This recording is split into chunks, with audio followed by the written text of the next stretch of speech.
بكتاب الله وسنة رسول الله والدعاء إلى الهدى والدلالة على الخير ابتغاء وجه الله ومرضاته وقربه وثوابه سبحانه وتعالى. قال المؤلف الإمام النووي في كتابه الأربعين النووية نفعنا الله به وبعلومه وبعلوم سائر الصالحين بدارين آمين. قال الحديث الخامس والثلاثون دعوة المسلمين إلى المحبة والتآخي.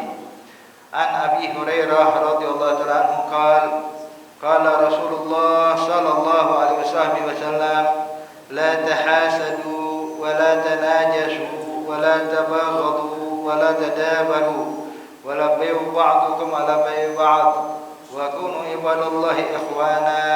المسلم أخو المسلم لا يظلمه ولا يخذله ولا يكذبه ولا يحقره.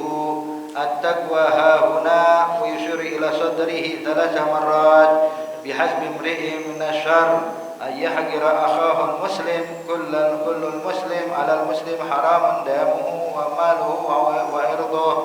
رواه مسلم. Alhamdulillah. Hadirin hadirat yang dimuliakan Allah Subhanahu wa taala, kita bersyukur kehadirat Allah Subhanahu wa taala pada malam hari ini kembali dipertemukan dan dikumpulkan dalam majelis yang mulia untuk mengkaji daripada hadis-hadisnya Nabi besar Muhammad sallallahu alaihi wasallam. Sampai kita pada hadis ke-35 dari kitab Arba'in Nawawi. Disebutkan ini hadis diriwayatkan oleh Abu Hurairah radhiyallahu ta'ala anhu. Beliau berkata, sesungguhnya Rasulullah sallallahu alaihi wasallam bersabda, la tahasadu. Janganlah kalian saling iri, saling dengki. Al-hasad ayyuhal ahbab adalah tamanni zawalun ni'am. Tamanni zawalun ni'am. Dia berharap hilangnya nikmat yang telah diberikan Allah kepada seseorang, baik harapan dia itu hilang sama sekali atau nikmat tersebut pindah ke tangan dia atau pindah ke tangan orang lain. Jadi ketika dia melihat ada seseorang mendapatkan nikmat dan dia berharap agar nikmat yang diberikan oleh Allah kepada orang tersebut biar dihilangkan dari tangan orang tersebut, maka ini adalah hasad.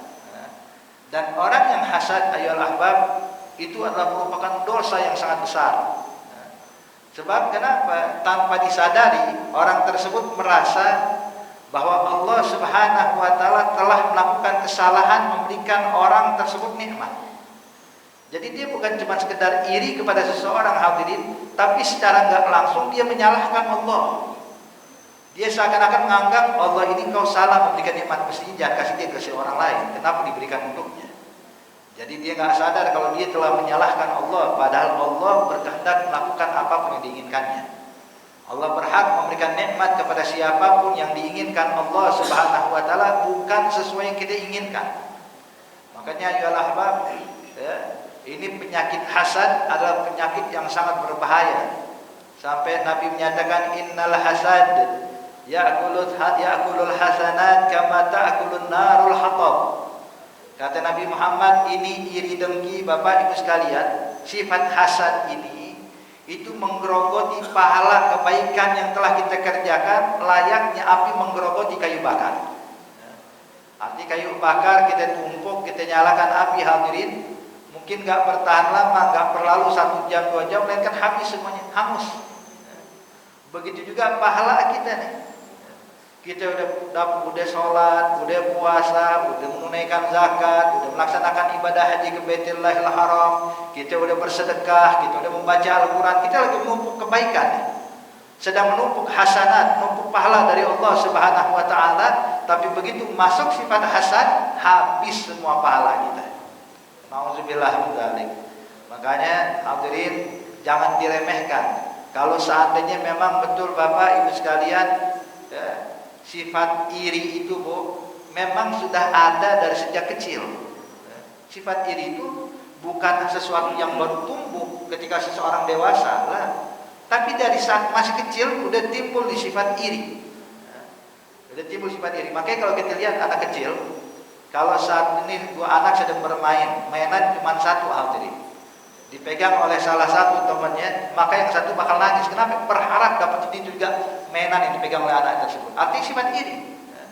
Nah, ini sifat iri adalah sesuatu yang memang tabiat ada pada tubuh manusia atau pada diri manusia. Jadi bukan sesuatu yang datang dari luar, tapi memang dari sejak kecil sifat iri ini sudah terbentuk dalam tubuh kita, hadirin. Sudah terbentuk dalam hati kita. Makanya Rasulullah sallallahu alaihi wasallam menyatakan dalam hadis, kata Rasulullah, "Wa idza hasadta fala tabghi." Kalau engkau timbul sifat iri, dan ini adalah sifat tabiat, kata Nabi, "Fa idza hasadta fala tabghi." Kalau engkau memiliki sifat hasud, iri dalam hatimu, maka jangan dilampiaskan, tapi lawanlah. Jadi jangan kita ikuti apa yang dibisikkan oleh hati kita dengan sifat hasadnya, tapi hendaknya kepada tabghi, kita lawan, jangan turuti, jangan ikuti apa yang dibisikkan ke dalam hati kita. Maka di sini hadirin, ini sifat iri ini nih dampaknya besar. Maka pesan Nabi yang pertama, la tahasadu, jangan kalian saling iri. Jadi iri itu nggak boleh sama sekali, illa bisnaten, kecuali dalam dua hal. Ada iri dibolehkan dalam dua hal, lebihnya nggak boleh, hadirin. Nah, iri dalam yang dua hal ini dinamakan ghibthah. Ghibthah namanya. Jadi ghibthah itu adalah iri yang positif. Kalau iri yang negatif namanya hasad. Ghibthah boleh, hasad nggak boleh. Apa perbedaannya? Kalau ghibthah itu, hadirin, Nabi kasih gambaran, kata Rasulullah, orang yang iri kepada orang yang lebih alim dari dia, dan dia berharap memiliki ilmu seperti orang alim tersebut atau lebih, maka itu dibolehkan. Yang penting bukan niat semoga ilmu dari orang tersebut hilang, ya. Dia nggak berharap ilmu yang ada pada orang tersebut hilang, dia cuma pengen dapetin ilmu yang sama kayak orang itu atau lebih, maka itu dibolehkan, hadirin. Maka itu namanya berlomba-lomba dalam kebaikan. Berlomba dalam kebaikan dibolehkan. Yang kedua, iri ketika melihat ada orang hartawan yang dermawan. Kemudian dia bilang, "Ya Rabb, saya juga pengen dong punya harta kayak ini biar bisa dermawan seperti dia." Itu pun juga dibolehkan. Yang nggak boleh kalau berharap semoga nikmat di tangan orang tersebut hilang. Itu nggak boleh. Mengharapkan hilangnya nikmat dari orang itu tidak boleh, hadirin. Tapi mengharapkan dia mendapatkan nikmat yang sama agar bisa melakukan kebaikan yang sama atau lebih, maka itu dibolehkan. Maka kata Nabi, la hasad illa bisnatain. Tidak boleh timbul sifat iri kecuali dalam dua hal. Iri ketika melihat orang lebih alim dari dia, berharap dia memiliki ilmu lebih dari orang tersebut. Dan iri ketika melihat orang yang hartawan dan dermawan, dia berharap bisa memiliki harta yang sama sehingga dia bisa melakukan kebaikan yang sama atau lebih. Hakada. Jadi bedanya ghibthah sama hasad, hadirin. Kalau ghibthah tidak mengharapkan hilangnya nikmat, tapi kalau hasad mengharapkan hilangnya nikmat. Hakada. Jadi intinya sifat hasud yang negatif yang tentu yang dilarang oleh Nabi Muhammad, itu yang dilarang di dalam Islam, tidak dibenarkan. Hakada. Kemudian juga hadirin, hadirat yang dimuliakan Allah Subhanahu wa taala, menunjukkan yang kedua, kata Rasulullah, wa an la tanajasu. Janganlah kalian lakukan tanajas. Apa najas? Tanajasu adalah ini salah satu perbuatan curang dalam perdagangan. Perbuatan curang dalam perdagangan, najas namanya. Contohnya gini, yang biasa diumpamakan oleh para fuqaha, seperti ada orang sedang melelang barang dagangan. Dia melelang, artinya ayo siapa mau beli barang ini harga sekian, ada yang mau pas lebih, maka dia berhak mendapatkannya. Sehingga dalam pelelangan tersebut kan orang saling menaikkan harga, hadirin, demi mendapatkan barang tersebut. Nah, najis itu adalah dia menaikkan harga dalam pelelangan tersebut, tapi dia nggak punya niat untuk membeli, cuman untuk menipu orang yang di sekitarnya biar membeli dengan harga yang lebih tinggi dari dia. Jadi contoh biasa dalam pelelangan itu, Pak, ini kerja kelompok biasanya. Dia udah kirim tuh 3 orang, ente melebur bersama para pembeli yang lain, bersama para konsumen. Nanti saya bakal buka harga sekian. Nanti ketika saya buka harga sekian, nanti kau naikkan harga biar orang membeli harga lebih dari harga engkau. Nanti kau naikkan lagi harga yang lebih tinggi, ntar biar orang lain kepancing naikkan lagi harga yang lebih. sehingga akhirnya unsur penipuan terjadi di situ. Sehingga akhirnya orang membeli barang ya, dengan dengan harga yang tinggi. Dia bukan harga murah. Ya. Tapi karena dia berkelompok menipu orang, nah inilah najas. Inilah namanya najas, itu dilarang. Sebab kata Rasulullah sallallahu alaihi wasallam, man ghasyana falaysa minna, yang berbuat curang bukan dari golongan kami, kata Rasulullah.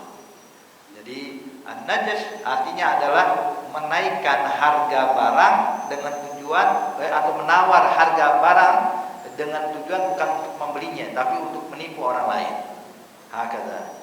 Ini juga dilarang karena menipu. Kemudian juga wala tadabaru, artinya janganlah kalian saling memutuskan hubungan. Ya, memutuskan hubungan lah, agama itu tidak dibolehkan. Ya, kita ini hadirin hadirat yang dimuliakan Allah, kita sudah disatukan oleh Allah. Allah nyatakan dalam Al-Quran, innamal mu'minuna ikhwah. Sesungguhnya antara orang beriman itu ikhwah, saling bersaudara. Artinya persaudaraan yang diikatkan oleh Allah, persaudaraan yang sangat kuat dan sangat erat hadirin. Gak boleh kita ganggu muslim lainnya, gak boleh kita memusuhi muslim lainnya apapun kesalahan dia hadirin. Nah, makanya di sini kata Rasulullah sallallahu alaihi wasallam, kalau memang harus memutuskan hubungan jangan lebih dari 3 hari. Kata Rasul, jangan lebih dari 3 hari. Lebih dari 3 hari haram. Kalau dalam tempo 3 hari maksimal itu masih masuk kategori wajar, walaupun sebenarnya kita dianjurkan untuk memaafkan. Tapi kalau memang harus memutuskan hubungan, ya 3 hari aja udah. 3 hari.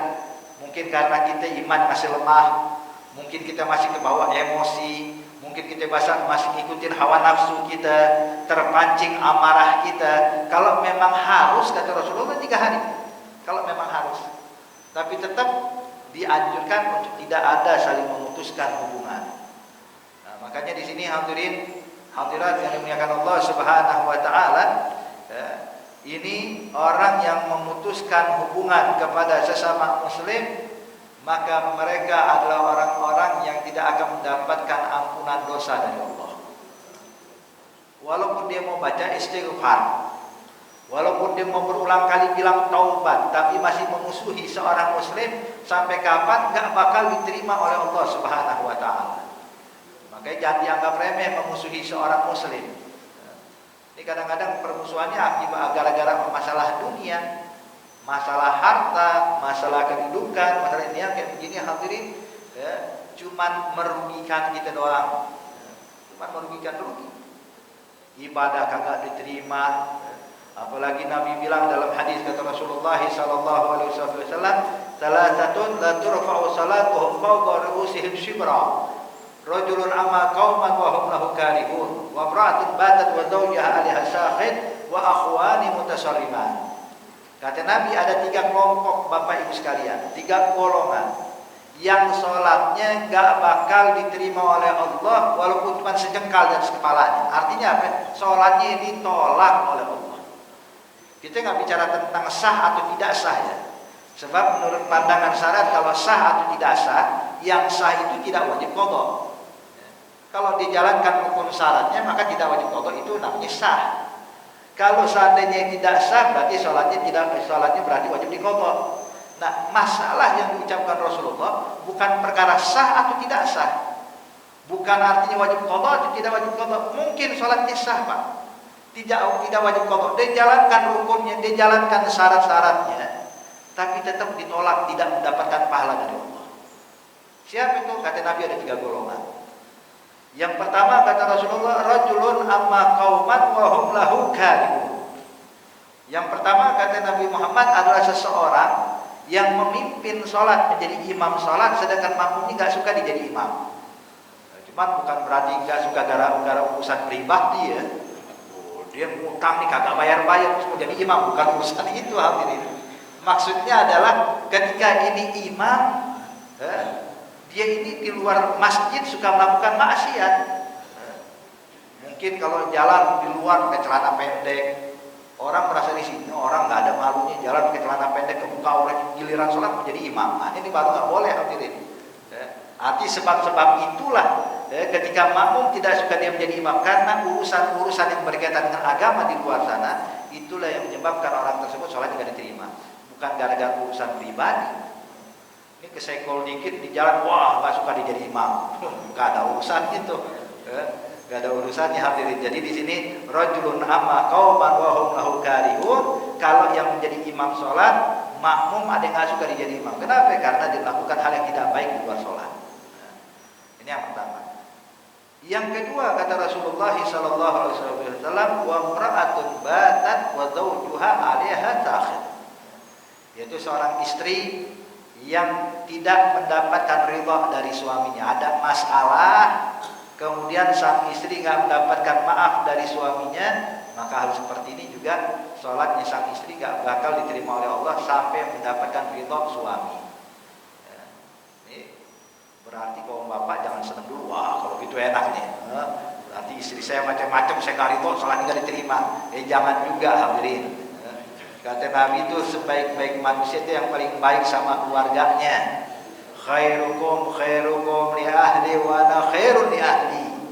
Sebaik-baik kalian itu yang bisa berbuat baik kepada istri dan keluarganya, dan saya adalah orang yang terbaik buat istri dan keluarga, kata Rasulullah.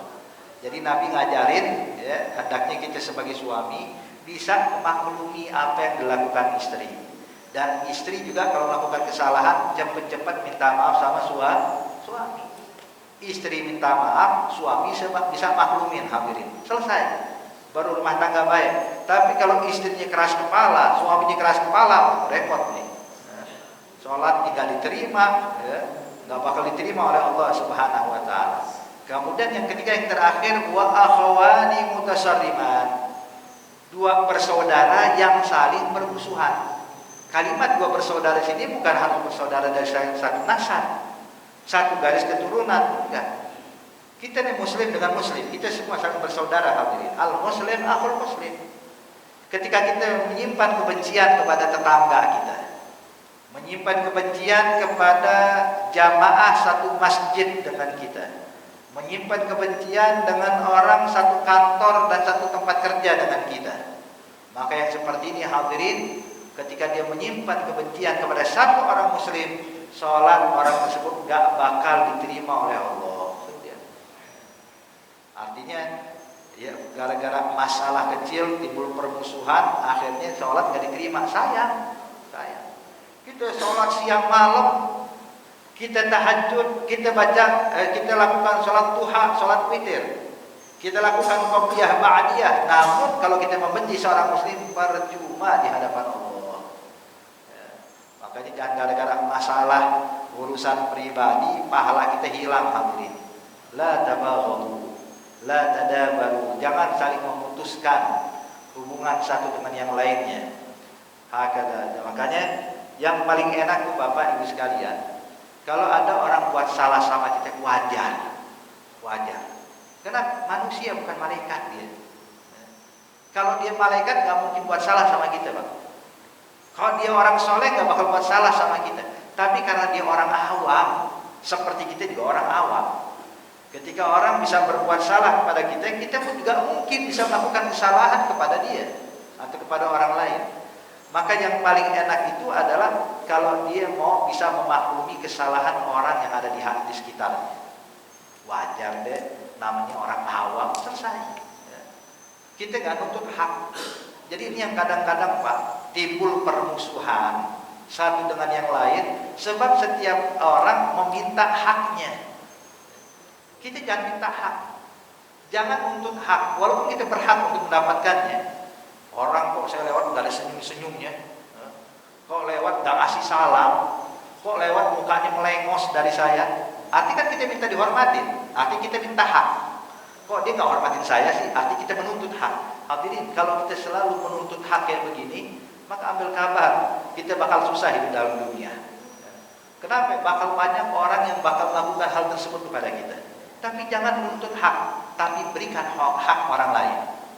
Kita berlaku sama orang baik, ketemu orang senyum, ketemu orang menjawab salam, ketemu orang berbuat baik kepada dia, walaupun tidak sebaliknya. Inilah yang diajarkan Rasulullah Sallallahu Alaihi Wasallam. Maka lihat Nabi Muhammad Sallallahu Alaihi Wasallam disebutkan di dalam sirah, Ada tetangga Rasulullah itu adalah orang yang gak beriman, yang menyimpan kebencian kepada Rasulullah di saat Nabi masih di Mekah, Pak. Jadi tiap hari itu mereka tuh naruh duri, tetangganya ini naruh duri depan pintu rumahnya Nabi. Kenapa? Berharap biar Nabi injek duri. Artinya niatnya jahat. Naruh duri, tiap hari nyari duri ngumpulin depan pintu rumah Nabi. Sehingga Nabi setiap hari kalau pengen keluar rumah itu ngebersihin dulu tuh, dipinggirin dulu duri-durinya sampai Nabi kenal yang naruh ini siapa. Nabi tahu, Pak. Yang naruh tuh tetangga. Tapi Nabi sabar menghadapi itu semuanya. Dibersihkan durinya, tiap hari kayak begitu. Subhanallah, sekali waktu Nabi keluar rumah, melihat depan rumahnya bersih, nggak ada duri. Kata Nabi, tumben, biasa ada duri terus depan rumah saya. Kemana nih kok nggak ada duri? Di mana fulan bin fulan yang biasa naruh duri? Nabi tahu siapa pelakunya. Sampai Nabi nanya kepada beberapa sahabat. Nabi tanya, hal raita fulan bin fulan? Dikenal nggak? Engkau lihat nggak fulan bin fulan? Kemana kok nggak kelihatan? Siapa nih orang yang biasa naruh duri? Tetangga Nabi. Sahabat yang tahu, Pak, kejahatan orang tersebut, kebencian orang tersebut kepada Rasulullah, dia pun berkata, dia bilang, alhamdulillah ya Rasulullah, saya dengar dia kabarnya sakit sekarang. Alhamdulillah dia sakit ya. Tiap hari gangguin kau terus, ya alhamdulillah sakit dia. Kata Nabi, oh sakit dia. Dia bilang sakit ya Rasulullah. Kata Nabi, kalau gitu setelah pulang dari sini aku jenguk. Maka Nabi waktu sore sebelum pulang ke rumah, Pak, mampir dulu ke rumah tetangganya ini. Dia jenguk sama Rasulullah. Dia lihat keadaannya.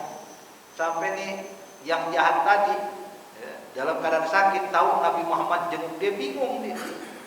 Kok ada orang kayak begini? Diperlakukan buruk tapi kok berlaku baik pada saya. Teman-teman saya aja nggak mungkin, belum tentu datang jenguk saya. Ini Nabi yang mungkin saya musuhin datang jenguk saya. Ditanya gimana kabarnya, insya Allah kasih sehat afiat, kasih panjang umur, didoain sama Nabi. Sampai ini orang pun menyesali dari perbuatannya. Sebelum Nabi keluar dipanggil, ya Muhammad, sebelum kau keluar rumah tolong dong ulurkan tanganmu kepada saya. Kenapa? Saya ingin ucapin 2 kalimat syahadat. Masuk Islam di tangan Rasulullah Shallallahu Alaihi Wasallam. Cuma syahid di sini ya ahbab, disinilah Nabi ngajarin kita. Ketika ada orang berbuat jahat kepada dia, maka Nabi memperlakukan baik kepada orang tersebut. Berubah keadaan. Makanya para sahabat-sahabat Nabi bilang, kalau seandainya ada orang berbuat kesalahan pada saya, maka saya akan mencarikan uzur atau mencarikan alasan untuk memaafkannya sebanyak 70 alasan. Saya cari itu alasannya. Mungkin dia ketemu saya gak senyum, mungkin lagi ada masalah keluarga kali di rumah, kebawa sampai keluar. Mungkin dia lagi stres, banyak pikiran. Mungkin dia begini, mungkin dicari 70 alasan. Sekiranya hadirin, hati sahabat ini bakal bersih. Kenapa? Jangankan 70 alasan, 5 alasan udah cukup kita bisa maafin orang. Contoh nih, kalau kita melihat ada orang kita kenal, pas ketemu sama kita udah dekat, kita ucapin salam dengan ramah, sambil senyum kita pandang wajah dia. Dia bilang assalamualaikum warahmatullahi wabarakatuh. Ini orang yang kita ucapin salam malam melengos ninggalin kita. Walau ngejawab, dia palingkan wajah, jangan tinggalkan kita. Mungkin kita saat itu dalam keadaan tersebut, hadirin, kita bakal tersinggung kalau kita nuntut hak. Kita bilang, anu udah baik, udah ucapin salam, gak jawab salam. Anu udah hormatin dia, gak hormatin saya. Kan gitu, kita nuntut hak tuh. Nah, kalau pada saat tersebut, hadirin, coba kasih dia, jangan 70 alasan, 10 alasan aja. Mungkin dia udah jawab, cuma saya yang gak dengar. Mungkin dia gak dengar salamnya saya. Mungkin dia lupa sama saya. Mungkin dia gak ngeh dengan saya. Atau mungkin dia punya problem, masalah yang dia pikirin gak kuat sampai dia melakukan hal seperti ini. Atau mungkin sayanya aja yang baperan. Orang cuma begini doang, kok saya jadi marah, tersinggung, kok saya baper nih. Saya begini, Pak, jangankan 5 alasan kita udah bisa maklumin dia. Kalau gak apa-apa, udah selesai. Sebab kita bisa memaklumi orang yang berbuat salah sama kita. Nah, makanya di sini hadirin, kuncinya biar kita ini gak melakukan termasuk dalam kategori yang disebutkan oleh Nabi Muhammad wala tadabaru, kita kasih maklumin orang yang berbuat salah sama kita. Makanya Rasulullah sallallahu alaihi wasallam itu dipesan oleh Allah Subhanahu wa taala. Allah nyatakan fa bima rahmatin minallahi lintalahum walau kunta faddan ghalidhal qalb lan faddu min hawlik fa'fu anhum wastaghfir lahum wasyawirhum fil amr. Lihat apa yang Allah ngajarkan kepada Nabi Muhammad. Kalau engkau punya watak yang keras ya Nabi, punya sifat yang kasar ya Nabi, maka niscaya orang-orang bakal lari menjauh darimu. Lalu gimana tugasnya Nabi? Kata Allah, fa'fu anhum, maafin kesalahan mereka. Maafkan kesalahan mereka, fa'fu anhum. Kemudian wastaghfir lahum, kemudian engkau ya Nabi Muhammad yang baca istighfar buat orang yang salah tadi. Mungkin dia lupa baca istighfar, kita baca istighfar. Ya Allah, ampuni kesalahan dia, ya Allah, ampuni dosa dia. Tuh, kita Pak, orang buat salah maka kita maafin itu di Masya Allah kita. Terus kita doain biar orang tersebut dapat ampunan, biar orang masuk surga luar biasa. Allah nyatakan wastaghfir lahum. Kemudian setelah itu apa kata Allah? Wasyawirhum fil amr, ajak musyawarah, dengerin pendapatnya dia. Kan kita biasanya agak gengsi. Ini orang pernah buat salah sama kita, terus kita mau dengerin pendapat dia, mungkin kita gengsi hadirinnya. Tapi lihat cara Allah mendidik Nabi Muhammad. Syawirhum fil amr. Kalau musyawarah, dengerin pendapat dia. Nanti tetap keputusan ada di tangan Rasulullah. Cuman lihat menghargai orang yang memberikan pendapat. Didengarin sama Rasulullah, dicari tahu alasannya. Inilah yang diajarkan oleh Allah kepada Nabi Muhammad. Nah kita juga hadirin, hendaknya wala tadabaru, jangan kita saling memutuskan hubungan satu dengan yang lainnya. Apalagi kadang-kadang memutusin hubungan sama keluarga. Ini kalau sama orang lain aja Bapak, Ibu sekalian, kita bakal kehilangan banyak kebaikan. Musuhan sama orang muslim, sholat gak diterima. Lalu bagaimana kalau musuhannya sama kakak sendiri, musuhannya sama adik sendiri, musuhannya sama paman atau keponakan sendiri, musuhan sama sepupu. Ini udah jelas lagi hal ini. Tambah dia bakal merugi di hadapan Allah Subhanahu wa taala. Hakada. Kemudian kata Rasulullah wala tadabaru wala bai'u ba'dukum ala bai'i ba'd. Kemudian juga jangan kalian menjual barang yang mana orang lain sudah menjual kepada konsumen. Artinya jangan kita nih ketika ada orang ibaratnya bypass ya. Orang kalau lagi ada bisnis dengan seseorang dia berjalan asik lama, tahu-tahu kita pengen dapat untung kita bypass. Itu kalau diamannya harganya lebih murah. Agak nggak boleh. Dalam etika jual beli hadirin dalam adab yang diajarkan syariat ini jadi dilarang kayak begini. Artinya orang sudah rezeki masing-masing. Ketika orang ini dagang, mendapatkan harga yang cocok, pembeli juga merasa itu harga cocok, sudah biar itu rezekinya dia. Allah bakal bukakan untuk kita pintu rezeki yang lain. Jangan kita berusaha memutuskan rezeki orang lain biar rezeki itu kembali kepada kita. Kita datang sebentar beli sama dia berapa? Oh, beli kepada dia satu paketnya 1 juta rupiah. Wah mahal, dia masih 100.000. Saya kasih diskon 10%. Saya kasih diskon sekian persen. Ente beli amanah, ente beli untung. Ada dilarang, haram hukumnya. Ada bay' ala bay' ba'd. Begitu juga sebaliknya syira' ala syira'i ba'd. Sebagaimana menjual barang, kita memotong dengan cara menjual barang yang sama dengan harga lebih murah, padahal kita terjalin akad jual beli. Sudah berjalan. Beda kalau seandainya dia istilahnya itu apa namanya? Kayak apa namanya, dia buka tender ya. Kalau tender ayo siapa lebih murah maka saya silahkan aja, umum masih terbuka. Tapi kalau sudah terjalin jangan kita putus hati. Begitu juga sebaliknya, kita sebagai konsumen datang kepada pedagang, so ente jual barang ini ke bulan berapa? Oh saya jual 1 juta rupiah satu paket. Wah kemurahan, ente jual ke aneh kasih 1.100.000. Ini lebih untung jual ke saya. Ini pun juga nggak boleh nanti.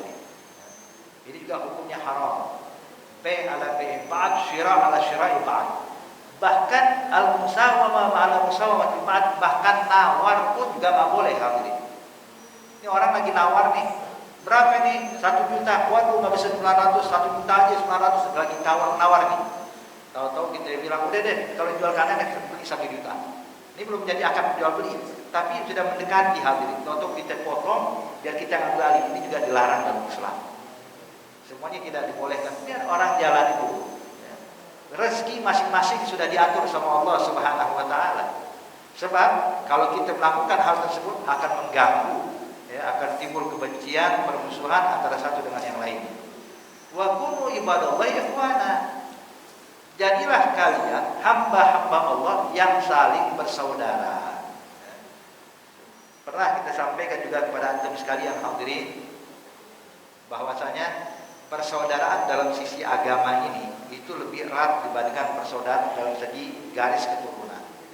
Inna ukhuwah fid din aqwa min ukhuwah fin nasab. Inna ukhuwah fid din la tamqati bi ikhtilafin nasab. Wa inna ukhuwah fin nasab tamqati bi ikhtilafid din. Kata ulama, persaudaraan dalam satu agama itu lebih erat, lebih kuat dibandingkan persaudaraan dalam satu garis keturunan. Kenapa? Sebab persaudaraan dalam satu agama gak bakal terputus walaupun beda garis keturunan. Kayak kita sekarang, ada yang berasal dari Jawa, dari Sumatera, dari Kalimantan, tapi kita satu. Kenapa? Yang menyatukan kita kalimat tauhid. Kita sama-sama pemeluk agama Islam. Walaupun mungkin madhab berbeda, walaupun mungkin pola pikir berbeda, tapi lihat yang menyatukan kita. Sama-sama sholat berjamaah, mengucapkan takbir, membaca suratul Fatihah, kita memohon kepada Allah Subhanahu wa taala. Yang kita lakukan semua sama. Ya. Walaupun kita beda garis keturunan, tapi subhanallah yang menyatukan kita ini agama. Inna ukhuwah fid din la tamqati bi ikhtilafin nasab. Tidak putus walaupun beda nasab. Makanya kalau kita lihat Pak, kalau pergi haji ke Baitullahil Haram, insyaallah kita semua punya kesempatan pergi haji ke Baitullahil Haram. Itu kan contoh besar, contoh nyata hal ini. Kita sholat berjamaah di Masjidil Haram dengan satu imam. Orang dari berbagai macam negara, berbagai macam bahasa, berbagai macam madhab, sholat dengan satu imam sama-sama ngadep Ka'bah. Hakata, inilah yang namanya ukhuwah fid din. Sedangkan sebaliknya, ukhuwah fil nasab tamqati' bi ikhtilafid din. Persaudaraan dari satu garis keturunan kemungkinan bisa terputus gara-gara beda agama. Kakaknya muslim, adiknya non muslim, abahnya muslim, anaknya non muslim, itu putus Pak hubungannya. Walaupun mungkin secara sosial di beberapa daerah tetap akur-akur aja. Satu keluarga ada 5 agama dalamnya. Bapaknya muslim, ibunya agama ini, anak pertama agama ini, adiknya agama ini. Tinggal satu atap tapi beda-beda agama. Mungkin mereka akur-akur aja kok, duduk makan bareng, ya.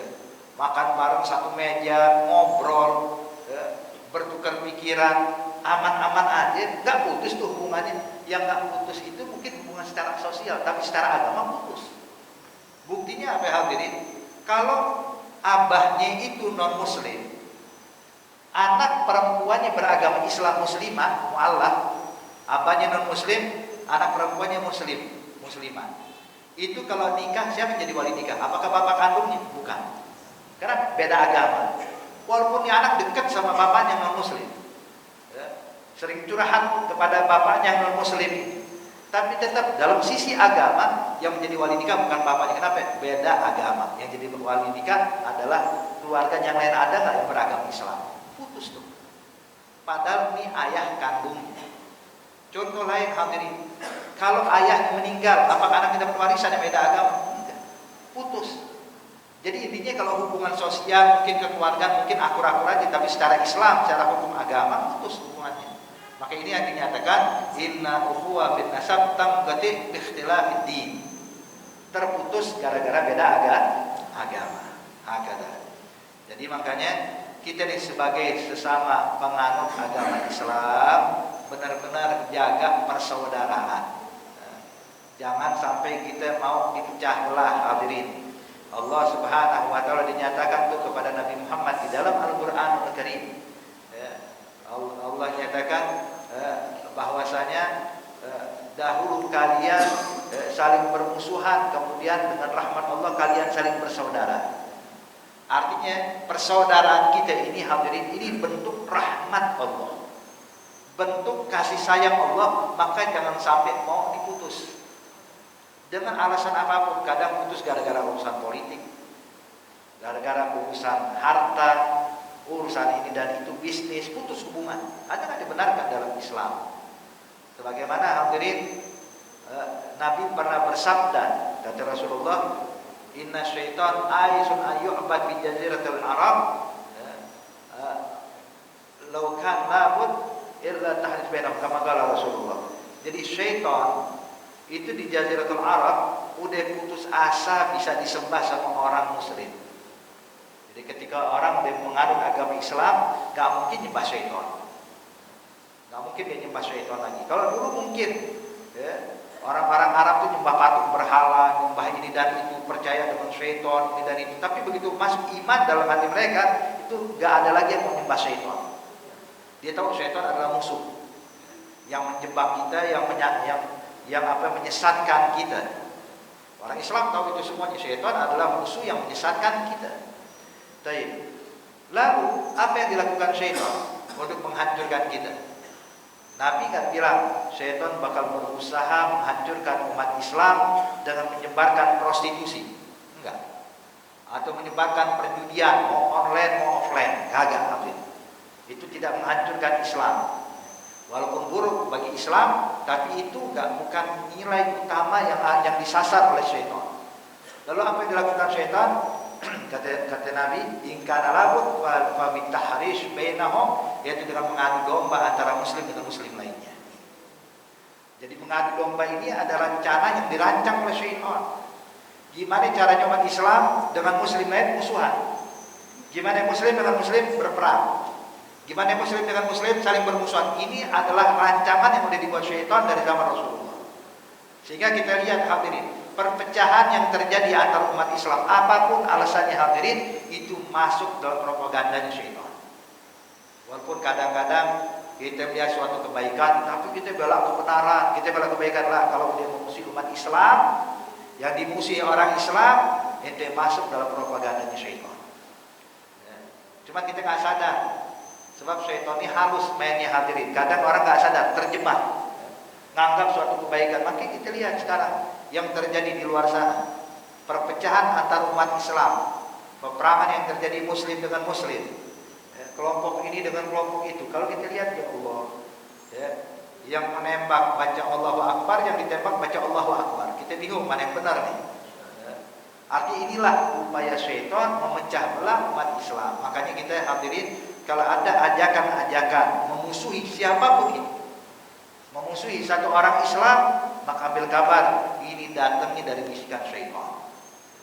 Kenapa? Sebab Nabi gak mungkin rela melihat umatnya terpecah belah. Ya. Coba kalau kita datangkan, kalau seandainya Rasulullah hadir, kalau kita ini mau timbul permusuhan kepada seseorang atau kelompok tertentu, kalau Rasulullah ada bersama kita, kira-kira Rasulullah bakal senang atau gak senang hadir melihat umat Islam bermusuhan? Gak mungkin senang Rasulullah. Berarti siapa yang senang? Kalau Nabi gak bahagia, berarti siapa yang bahagia? Syaitan. Apapun alasannya. Maka ini, jadi kata Rasulullah, wa kunu ibadallahi ikhwana. Jadilah kalian saling bersaudara, jangan mau dipecah belah dengan alasan apapun. Kemudian al-muslim akhul muslim, ditekankan lagi sama Rasulullah. Muslim saudara muslim lainnya. Kita saling bersaudara. Bahkan Nabi menyatakan dalam hadis al-muslim kal bunyan yashuddu ba'dahu ba'dha. Nabi menyatakan muslim dengan muslim lain bagaikan bangunan yang kokoh yang saling menguatkan satu dengan yang lain. Kayak ini bangunan masjid hadirin bisa kokoh berdiri ini. Ya. Ini bangunan masjid berdiri bukan cuma bermodalkan beton doang. Kalau modal cuma besi beton doang hadirin tetap aja jangankan sebanyak ini yang hadir. 3 orang diri di atas kayak besi beton mungkin bakal goyang, nggak bakal kuat. Kemudian bukan modalnya cuma semen doang, bukan hanya bermodalkan batu saja, bukan hanya bermodalkan pasir saja, tapi semua digabungkan jadi satu. Ketika digabungkan jadi satu, betonnya, besinya, semennya, pasirnya, airnya, ketika digabungkan jadi bangunan yang kokoh saja. Maka menunjukkan kata Nabi, Muslim dengan Muslim bagaikan satu bangunan yang saling menguatkan satu dengan yang lainnya. Kata. Kemudian dalam hadis yang lainnya kata Rasulullah, Muslim Muslim kajasadin wahid. Muslim dengan Muslim bagaikan satu tubuh. Yang mana kalau satu anggota tubuh merasa sakit, maka semua anggota tubuh pun juga ikut merasakannya. Yang sakit cuma gigi gerahamnya, Pak. Sakit gigi geraham. Cuma gara-gara satu gigi geraham yang sakit, mata gak bisa tidur, lidah gak bisa ngomong, kuping gak bisa dengar macam-macam, dengar suara bising dikit langsung sakit. Jadi semuanya ikut sakit. Padahal yang sakit cuma satu, kecil. Mungkin cuma sekian senti doang hadirin, tapi lihat semua anggota tubuh ikut merasakan sakit. Nah beginilah mestinya Islam. Kayak saat ini saudara kita muslimin di Palestina disakiti, kita jangan anggap enteng, apa udah negara sana bukan negara kita lah. Kita sebagai umat Islam harus merasakan juga kesusahan mereka hadirin. Ya paling enggak adalah doa yang kita panjatkan biar Allah berikan kemenangan buat umat Islam. Ada doa yang kita panjatkan seenggaknya biar umat Islam di Palestina itu mendapatkan pertolongan Allah dan mendapatkan kemenangan dari Allah Subhanahu wa taala. Kemudian juga la yadhlimuhu, jangan kita saling menzalimi, menzalimi muslim, wala yakhdhuluhu, jangan merendahkannya atau menghinanya. Jadi enggak boleh kita menghinakan muslim. Sebab hadirin jangan pernah meremehkan siapapun, sebab setiap orang punya kelebihan satu dengan yang lainnya. La tahqir man dunak fa inna likulli syai'in maziyah. Jangan kita merendahkan siapapun yang ada di sekitar kita. Sebab setiap orang punya kelebihan yang enggak kita miliki. Mungkin ada orang kalau kita lihat banyak melakukan kesalahan. Mungkin sholatnya bolong-bolong kah, mungkin kadang melakukan kesalahan ini dan itu. Tapi di sisi lain hadirin, dia punya kelebihan yang mana kita nggak sanggup melakukannya. Artinya jangan kita menganggap remeh kalau orang dibuat salah semuanya, enggak boleh seperti itu. Sebab terkadang ada kebaikan yang ada pada diri dia yang kita nggak sanggup melakukannya. Mungkin ada orang hadirin, dia menghabiskan waktu untuk hal yang sia-sia, tapi di sisi lain baktinya sama orang tua luar biasa. Mungkin dia begini berbuat buruk kepada orang sekitarnya, tapi ternyata hubungan silaturahmi kepada keluarganya begitu erat. Artinya ini sesuatu hadirin, kita nggak boleh menilai satu kesalahan dan kita pukul rata semuanya salah. Lah pasti ada kebaikan-kebaikan yang dilakukan orang tersebut yang kita nggak punya. Makanya hadirin, pernah nih ada seorang guru, waktu masuk ke dalam kelas, ini guru membawa spidol berwarna hitam. Kemudian di whiteboard, di papan tulis yang berwarna putih tersebut, guru pun membuka spidol, kemudian membuat satu titik di whiteboard tersebut. Kemudian sang guru bertanya kepada murid-muridnya, apa yang kalian lihat? Semua murid mengatakan, kami melihat titik hitam di whiteboard itu ya Bu. Benar, ada titik hitam hadirin. Lalu sang guru pun berkata, apakah kalian tidak lihat papan yang berwarna putih yang sebesar ini? Kenapa fokusnya hanya kepada titik hitam? Kemudian kalian lupakan papan yang warna putih yang begitu besar ini. Nah kadang kita kayak begitu hadirin. Ketika melihat orang berbuat salah, itu yang kita sasar terus, kita lupakan kebaikan-kebaikan dia. Makanya nggak boleh kita berbuat hal tersebut. Jadi jangan pernah kita merendahkan, meremehkan muslim manapun.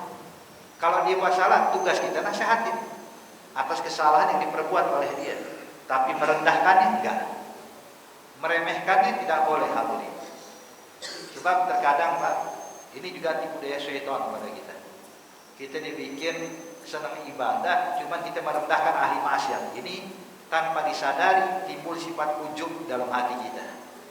Merasa diri kita lebih bagus dari dia, merasa diri kita lebih mulia dari dia. Ini enggak dibenarkan dalam Islam. Makanya ada hadis qudsi, Allah berkata kepada Nabi Daud, ya Daud, basyiril muznibin wa andiril muslihin, wa andiris sadiqin. Ya Daud, berikan kabar gembira buat pelaku dosa dan berikan ancaman bagi pelaku kebaikan. Sampai Nabi Daud bingung, kok begini?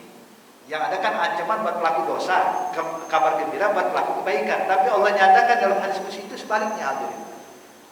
Basyiril muslimin wa anziris siddiqin. Berikan kabar gembira buat pelaku dosa, berikan ancaman buat pelaku kebaikan. Nabi Daud pun berkata ke Rasulullah, ya Rabb, apa maksudnya ini? Maka Allah katakan, basyiril muslimin, sampaikan orang yang melakukan dosa, kalau mereka mau taubat, saya siap menerima dan mengabulkan dan mengampuni segala dosa mereka. Kalau dia mau taubat, Anda ampuni semua dosanya. Kabar gembira. Dan berikan ancaman buat pelaku kebaikan. Apa ancamannya? Kalau kalian merasa diri kalian lebih baik daripada orang lain, maka aku hapuskan semua kebaikan kalian. Jadi nggak boleh kita merendahkan siapapun itu. Ini pernah nih Bapak Ibu sekalian, di zaman Bani Israel ada dua pemuda atau dua orang, satu kampung. Yang mana di kampung tersebut dua orang ini terkenal ma'ruf. Yang satu dikenal ahli ibadah, yang satu dikenal ahli maksiat. Sehingga dijadikan contoh sama orang kampung, kalau kalian pengen lihat penghuni surga, nih orangnya. Ibadah nonstop. Kalau kalian pengen lihat ahli neraka, nih orangnya. Kenapa? Maksiat terus tiap hari. Sehingga sekali waktu nih hadirat yang dimuliakan Allah, pelaku dosa ini nih, ketika sedang berjalan melewati sang pelaku kebaikan yang orang ahli ibadah lagi duduk zikir pada Allah. Maka berhenti di pelaku maksiat. Melihat orang soleh ini, dia pandangi orang soleh tersebut, kemudian dia introspeksi diri. Dia bilang, subhanallah, ini orang dari ujung rambut sampai ujung kaki semuanya pahala dari Allah, ibadah non-stop. Sedangkan saya dari ujung rambut sampai ujung kaki cuma dosa, maksiat tiap hari. Coba deh saya mendekat pada dia. Kali aja waktu Allah turunkan rahmat, saya kepercikan rahmat Allah, sehingga Allah ngampuni dosa saya. Mendekat nih, pengen biar dapat rahmat duduk sama orang soleh. Maka sang ahli ibadah lagi asik zikir, niat nih pelaku maksiat datang, kaget, bilang, berhenti, jangan mendekat lagi. Dia bilang, kenapa? Dia bilang, engkau ini tiap hari melakukan dosa, bala bisa turun kapanpun Allah inginkan. Saya takut kalau engkau mendekat kepada saya, bala turun, saya juga kena gara-gara ini. Menjauh dari saya, diusir. Sebab ini pelaku maksiat, diusir, ini nggak pantas di sini. Ketika diusir ini pelaku maksiat, maka Allah sampaikan wahyu kepada Nabi zaman tersebut. Allah katakan, ya Nabiku, sampaikan kepada kedua orang tersebut, semuanya mulai dari kosong lagi. Pelaku maksiat, semua dosanya dia ampunin kata Allah, jika dia mulai dari kosong, nggak ada dosa sama sekali yang bicara. Dan pelaku kebaikan dia juga sudah saya hapus. Tidak ada kebaikan sama sekali gara-gara timbul dia merasa dirinya lebih mulia dari pelaku maksiat. Habis semua pahala. Makanya jangan kita merendahkan. Wala yakdibuhu, jangan kita menipu. Wala yahqiruhu. At-taqwa huna, kemudian Nabi menyatakan takwa itu letaknya di sini. Nabi mengisyaratkan ke dadanya sebanyak 3 kali. At-taqwa huna, at-taqwa huna, at-taqwa huna. Takwa itu letaknya di sini kata Rasulullah, di hati. Artinya hadirin, banyak kita beranggapan takwa itu cuma fi'lul zahir, sholat, puasa, zakat, gak maksiat, takwa. Sebenarnya takwa sesungguhnya bukan cuma fisik, tapi ini yang ada dalam hati, hadirin. Makanya Allah nyatakan dalam Al-Quran, wa may yu'azzim sya'irallahi fa innaha min taqwal qulub. Barang siapa yang bisa mengagungkan syiar-syiar Allah, inilah bentuk ketakwaan dalam hati. Jadi takwa yang intinya yang ada di hati. Kalau di luar fisik bisa dibuat-buat, hadirin, tapi takwa yang sebenarnya yang ada di sini. Hakada. Kemudian bihasbi imri'in minasyarr, cukup seorang sudah dinyatakan telah berbuat buruk ketika dia bisa merendahkan saudaranya muslim. Ketika dia merendahkan orang muslim, meremehkan orang Islam, balas. Orang ini dicap buruk sama Allah. Kemudian kullul muslim ala muslim haram dam. Setiap muslim kepada muslim yang lainnya haram darahnya, haram hartanya, haram kehormatannya. Artinya nggak boleh kita tumpahkan darah seorang muslim apapun alasannya, kecuali kalau memang dibenarkan dalam syariat seperti kisos, itu lain lagi urusannya. Kemudian harta seorang muslim nggak boleh kita rampas, kecuali kalau yang dibenarkan dalam Islam seperti habus suf'ah dalam masalah muamalah atau mengambil uang zakat.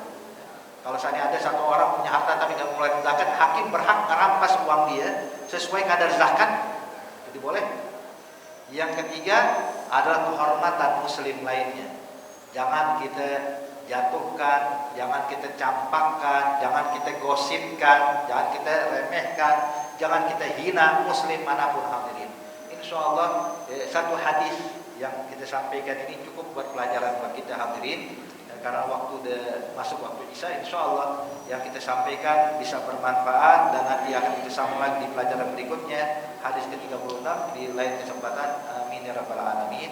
Al-Fatihah bil qabul wa tamam bil usul ma'mul ya walidina walidikum amwatina amwatikum amwatil muslimin ajma'in ala hadhihi niyyah wa kullu niyatin salihah wa ila hadratin nabi Muhammadin sallallahu alaihi wa alihi wasallam. Al-Fatihah.